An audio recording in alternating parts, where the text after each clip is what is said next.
ఏం మాట్లాడుతున్నావు? ఎందుకు మాట్లాడుతున్నావు?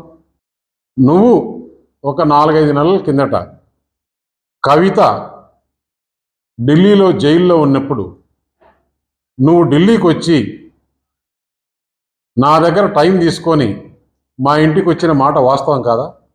ఇంట్లో సీసీ కెమెరాలు ఉన్నాయి, నేను తీసి మీడియాకి ఇస్తా. నువ్వు ప్రెస్ మీట్ పెట్టి దీనికి సమాధానం చెప్పు. మా ఇంటికి వచ్చి ఏం మాట్లాడినారు?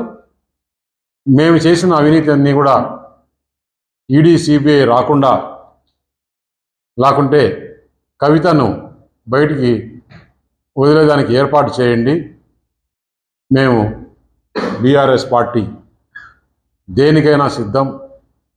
మేము బీజేపీలో మెర్జ్ చేయాలన్నా కానీ, బీజేపీతో అలయన్స్ పెట్టుకోవాలన్నా కానీ దేనికైనా సిద్ధం. అంటే నేను తీసుకునే నిర్ణయం కాదు, పెద్దలతో మాట్లాడి చెప్పాలని. పెద్దలతో మాట్లాడిన తర్వాత మనం ఎలక్షన్స్లో ఏం చెప్పాం? ఈ బీఆర్ఎస్ పార్టీ అవినీతి పార్టీ, దీంతో కలిసే సమస్య లేదు. అయినా కూడా బీఆర్ఎస్ పని అయిపోయింది.